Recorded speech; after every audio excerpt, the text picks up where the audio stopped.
Hello दोस्तों, स्वागत है आपके अपने यूट्यूब चैनल विक्के सर मस्ती में। तो आप लोगों को कुछ ऐसे बात आज हम बताने जा रहे हैं जो बहुत अगर कहा जाए तो बहुत ही जरूरी है जानना, क्योंकि इसके बिना आपका काम अधूरा हो जाएगा। क्योंकि एक सिलसिला आपका चल रहा था सर्वे का, तो अभी तो चल ही रहा है। जो परेशानियां आपको मिल रहा है, सबको मिल रहा है, भुगतना पड़ रहा है, वो तो पड़ रहा है। लेकिन आए दिन कुछ न कुछ सरकारी अपडेट्स, कोई न कोई नियम कानून बदलते रहते हैं। तो अगर उस नियम को आप नहीं जानते हैं तो बहुत बड़ा झमेल हो सकता है। तो हम उस नियम के बारे में बात करने जा रहे हैं जो आप अपना संपत्ति समझते हैं। मान लीजिए कि किसी से जमीन आप खरीद रहे हैं, यानी कि रजिस्ट्री करवा रहे हैं। तो रजिस्ट्री में कुछ ऐसा बदलाव कर दिया गया है 24 सितंबर से, जिसको आप नहीं जानते हैं और बहुत लोग नहीं जानते हैं, क्योंकि यह अपडेट कल निकाला गया है, नोटिफिकेशन कल दिया गया और ऐसे ऐसे नियम लगा दिए गए हैं जिसको आप अगर करके नहीं जाते हैं तो आपका जो चालान जमा हुआ होगा वो चालान आपका कैंसिल कर दिया जाएगा। जितने आप प्रूफ लेकर गए होंगे, और एक ऐसा प्रूफ लगा दिया गया है जो नहीं ले जाइएगा तो पूरा आपका कहानी वहां से खत्म कर दिया जाएगा, डिलीट यानी कि कैंसिल कर दिया जाएगा। एक स्टाम्प लगाए होंगे, उसका भी पैसा आपका खत्म हो जाएगा। यानी कि कहा जाए तो पूरी प्रक्रिया आपकी खत्म हो जाएगी और पैसा जो आप लगाए होंगे रजिस्ट्री ऑफिस में, रजिस्ट्री कार्यालय में, वो आपका धरे के धरे रह जाएगा, पानी में चला जाएगा। तो उस नियम को जानने से पहले आप लोगों से रिक्वेस्ट है कि वीडियो को पूरा देखिएगा, अंत तक देखिएगा। हो सकता है कि 5 से 6 मिनट का वीडियो हो जाए, 7 मिनट का वीडियो हो जाए, 8 मिनट का हो जाए, लेकिन अगर 8 मिनट अगर दे देते हैं तो पूरी सूचना, पूरी जानकारी आप जान लीजिएगा, तो आपको उस परेशानी से गुजरना नहीं पड़ेगा और आप अपना समय और पैसा दोनों बचा सकते हैं। तो सारे बात बताने से पहले आप लोगों से रिक्वेस्ट है कि चैनल पर अगर नए हो तो चैनल को सब्सक्राइब कर लीजिए, वीडियो को लाइक कर दीजिएगा और कमेंट करके बताइएगा कि आप कहां से मेरा वीडियो देख रहे हैं, और कोई प्रश्न हो तो प्रश्न कर सकते हैं। तो सबसे पहले बात करते हैं कि रजिस्ट्री में क्या बदलाव किया गया है। उसके आवश्यक दस्तावेज में ही बदलाव किए गए हैं और कुछ बाकी जो है बात हम सारे डिटेल से कर रहे हैं, क्योंकि सबको हम क्या किया है नोट करके रखे हुए हैं कि आपको क्या क्या करना है और कैसे कैसे करना है। तो सबसे पहले तो आप लोग जानते हैं कि जमाबंदी का प्रमाण पत्र देना होगा, यानी कि जिनके नाम पर जमाबंदी है उसका प्रमाण पत्र आपको लगाना होगा, तब जाकर रजिस्ट्री होगा, यानी जिसके नाम पर है। उसके बाद कह रहे हैं कि आधार कार्ड लगाना होगा, उसके बाद पैन कार्ड लगाना होगा।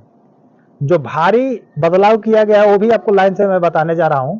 तो ये आपका कुछ दस्तावेज है जो बता दे रहे हैं, जो प्रूफ लगने वाले हैं। तो पैन कार्ड, उसके बाद जमीन संबंधित दस्तावेज, जितने भी दस्तावेज होंगे यानी कि जो भी कागज पर होगा उसको आपको लगा देना है। उसके बाद कह रहे हैं कि खतियान का छाया प्रति, यानी कि अगर खतियानी जमीन है, खतियान है, तो आपको खतियान लगाना अनिवार्य है, आवश्यक है। अगर नहीं लगाते हैं तो वहां से आपको कैंसिल कर दिया जाएगा।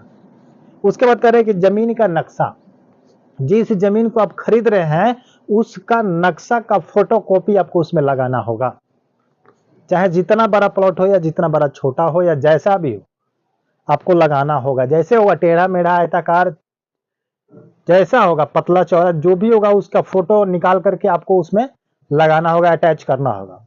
उसके बाद कह रहे हैं कि भूमि का रसीद, यानी कि जिस जमीन को आप खरीद रहे हैं, वो जिस पार्टी से आप खरीद रहे हैं उसके पास अगर रसीद होगा तो रसीद आपको लगाना जरूरी है। अब बात करते हैं कि रजिस्ट्री का चरण, यानी कि प्रक्रिया चरण है, वो कैसे कैसे से गुजरना है और क्या क्या आपको करना है। एक नंबर में कह रहे हैं कि ऑनलाइन आवेदन जमा होता है। आवेदन दस्तावेज पहले अपलोड किया जाएगा, उसके बाद शुल्क भुगतान करना पड़ेगा, यानी कि जितना हम लोग रजिस्ट्री फी देते हैं वो चालान के रूप में जो जमा होता है वो सबसे पहले वो जमा होगा। उसके बाद कह रहे हैं कि तय तिथि पर क्रेता और विक्रेता निबंधन कार्यालय में उपस्थित होंगे। उसके बाद जो जमा हो जाएगा उसके बाद वहां से डेट निकलेगा कि आपको कल आना है या परसों आना है, क्योंकि आपसे पहले जिसका चालान जमा हुआ होगा उसका डेट अगर आज पड़ेगा तो उसका आज रजिस्ट्री होगा, और आज आप अगर चालान जमा करते हैं तो आपका अगर कल पड़ेगा या परसों पड़ेगा तब उस दिन आपको जाना पड़ेगा रजिस्ट्री ऑफिस में। ये नहीं कि प्रत्येक दिन गए और अपना काम करा लिए, तो ऐसा नहीं होगा। उसके बाद कह रहे हैं कि बायोमेट्रिक सत्यापन देना होगा, यानी कि आपको फिंगरप्रिंट देना होगा, सत्यापन करना होगा कि आपका आधार कार्ड जो है आप ही से मैच कर रहा है या नहीं कर रहा है। किसी अनजान व्यक्ति, किसी फर्जी व्यक्ति खड़ा कराकर आप तो कहीं काम करवा तो नहीं रहे हैं। उसके बाद कह रहे हैं कि दस्तावेज पर हस्ताक्षर कराए जाएंगे, हस्ताक्षर कराए जाएंगे। उसके बाद कह रहे हैं कि दस्तावेज का सत्यापन किया जाएगा, दस्तावेज आपकी जांच की जाएगी और जहां वहां से फर्जी आपका पकड़ा जाएगा वहां से आपको रेड पेन लगा करके खत्म कर दिया जाएगा, कैंसिल कर दिया जाएगा। फिर आप वापस रजिस्ट्री कार्यालय से वापस घर आ सकते हैं, जितना पैसा लगाए होंगे आपका खत्म हो जाएगा। उसके बाद कह रहे हैं कि रजिस्ट्री पूरा होने पर आपका प्रमाण पत्र जो मिलेगा वो आपको क्लियर ओके होने के बाद ही मिलेगा, जो दस्तावेज के रूप में आपके पास केवाला के रूप में मिलेगा। उसके बाद कह रहे हैं कि स्वचालित रूप से म्यूटेशन हो जाएगा, यानी कि अब जो रजिस्ट्री होगा उसका म्यूटेशन रजिस्ट्री कार्यालय और प्रखंड यानी कि अंचल से जोड़ करके उसी से कराया जाएगा। आपको अब कहीं दौड़ने की आवश्यकता नहीं है। वो जो होगा आपको 15 से 30 दिन में हो जाएगा, यानी मोटा मोटी कहा जाए तो 1 महीना में हो जाएगा। उसके बाद कह रहा है कि आपको अब गवाह ले जाने की आवश्यकता नहीं है। जो रजिस्ट्री कार्यालय में गवाह की आवश्यकता होती थी, अब गवाह की आवश्यकता नहीं होगी। तो जो गवाह लगता था उसका भी अब जरूरी नहीं है।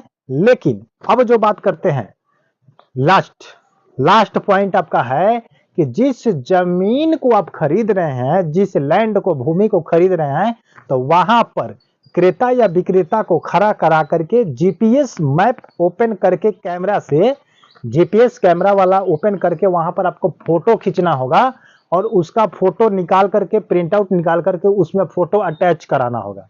अगर वो फोटो आपको लैंड पर खड़ा कराकर क्रेता या विक्रेता किसी में दोनों का एक का होना चाहिए, अगर नहीं ले जाते हैं तो आप रजिस्ट्री ऑफिस से वापस आ जाइएगा और आपका सारा काम पेंडिंग पड़ जाएगा। पेंडिंग क्या कहा जाए, खत्म हो जाएगा।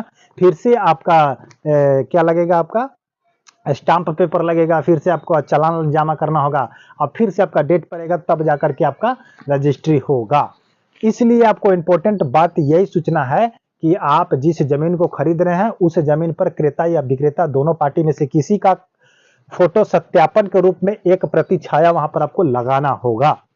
तो अपडेट आपको कैसा लगा इस वीडियो के माध्यम से, इस चैनल के माध्यम से कमेंट में बताइए। और ऐसे ऐसे नोटिफिकेशन अपडेट जानने के लिए हमारे चैनल को सब्सक्राइब कर लीजिए, वीडियो को लाइक कर दीजिए। मिलते हैं फिर किसी नेक्स्ट वीडियो में, तब तक के लिए जय हिंद, जय भारत।